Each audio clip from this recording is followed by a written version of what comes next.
My next guest just wrote and produced an upcoming Fox TV show. Talking about working for peanuts. Oh, I'm kidding.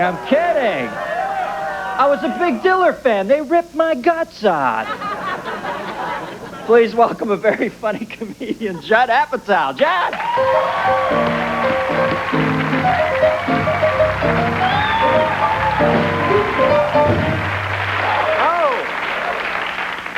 My name is Judd Apatow, and I sold hot dogs at Shea Stadium. So, thank you. Okay. I was just back there in New York and went to see my dad get married. That is gross. It is gross. Now I have step relatives. I have a step grandmother. She doesn't give me money. What's the point of this? I don't get this. I have step cousins. Think about that. Step cousins. As if cousins aren't worthless enough as it is. Step cousins. I don't know what to do with these people. I'm not blood related to them. The only thing I can think of is it's okay to have sex with them. Yeah. In fact, I don't even go to singles bars anymore. I'm just waiting for Thanksgiving.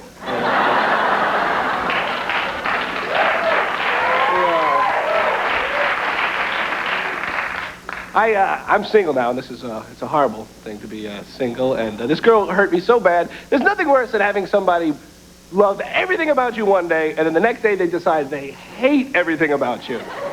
It just makes you sympathize for the Bee Gees, you know what I mean? They went through a lot. But I'm an okay-looking guy, so I should do okay, you know? I mean, I'm not great looking, I'm not bad looking, I'm just good-looking enough that if I had a good personality, it could push me over the top. You know, because life is easier if you're good-looking, you gotta admit it, because you could be good-looking and stupid, and you will make it in this world. And you can be ugly and smart, and you'll make it in this world. It's those stupid, ugly people who have trouble. Yes.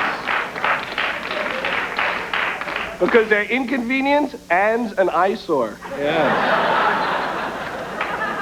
But, I have no confidence being single. I have no confidence at all. My friends are crazy with confidence. They'll see, like, Madonna on TV, and they're like, oh, yeah. I could teach her a thing or two. I see Madonna, I get scared, you know? I don't think I could handle that. I'd have to, like, start out practicing on one of those Facts of Life girls and work my way up to Madonna, you know? Like Natalie, Mrs. Garrett, then Madonna. Tootie scares me. My dad, so this is weird. My dad is kind of a mixed marriage. My dad is Jewish. My stepmother's Catholic. So they had a priest and a rabbi at the wedding working together, which is so illegal, it's unbelievable. Everything they say cancels out the other guy. It's like, may Jesus bless thee? I don't think so. So illegal, they won't even let you have the service at one of their places. They make you go to, like, the Red Lobster or something. Very sad. And, you know, you can tell the priest isn't into it because he's saying things in the service like, you know, I just think it is so great that these two people from different religions love each other so much that they don't mind going to hell. No. But, my brother is in a mixed relationship. He's dating a black woman, and my grandmother's really pissed, you know. She says to me, she goes, I know you wouldn't do that. I said, hey, I do not judge a woman based on the color of her skin, okay? I judge her based on the size of her breasts, okay, Grandma, huh? I'm a sexist, not a racist. Watch it, Nana. She's like, how would you feel if I went out with some young black man? I said, well, considering you're an 8-year-old Jew, I'd be pretty impressed, you know.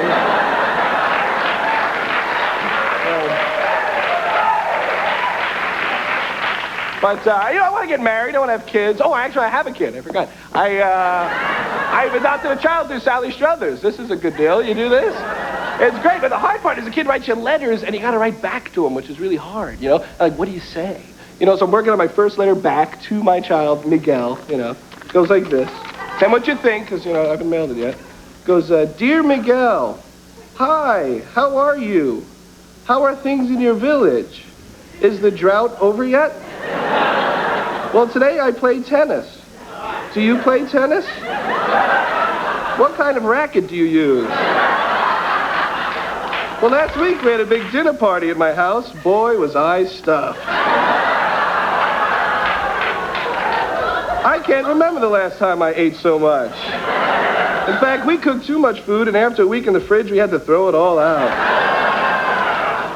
how's that sack of wheat I sent you? Well, I have to go. The Domino's pizza guy is here. Hey, guess what? His name is Miguel, too. Thank you very much.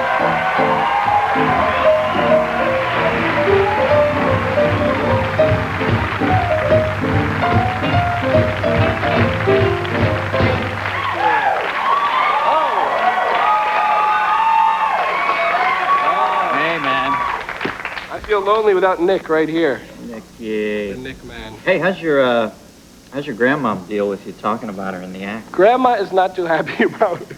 I did that joke on another show, and my grandmother got really mad at me. But the sick thing is, she wasn't mad at me because I called her a racist. She was mad because now everyone in the world knows my brother's dating a black woman. So he just doesn't get the whole point. Well, that's grandmom logic. Now, growing up, who were some of the biggest influences on you besides your grandma? Well, I was like the Steve Martin maniac when I was a kid. You know, I think everyone my age was. So professionally, he's who you idolized. Right? Yeah, I mean, he was great. But also, I was a psycho for comedy. When I was a kid, I hunted him down. I was like 13 years old, and we were like driving around. And I used to always make sure we would pass by his house because I knew where he lived. How'd you know that? You're on some psycho mailing list? I know. I don't even remember how, but I remember he was building a house. And my grandmother's like, oh, Steve Martin lives there. So, you know, I found out, and we would pass by, and there he is out front. And so I jump out and I ask him for his autograph, and he says no to me. And I'm like, you know, come on. He goes, well, no, I don't want to sign autographs in my house because people come over all the time. So I'll sign in the street. He goes, no, I can't. So I write him this letter, you know, I'm 13, all pissed off, like, you know, dear Steve, I think you're really funny, but you treat your fans like crap, you know. If you don't send me an autographed picture, I'm going to send you address to Homes of the Stars, and you'll have tour buses passing by 24 hours a day. And so then, like, 6 months later, I got these, like, autographed books of Cruel Shoes that said, to Judd, I'm sorry, I didn't realize I was speaking to the underlined Judd Apatow.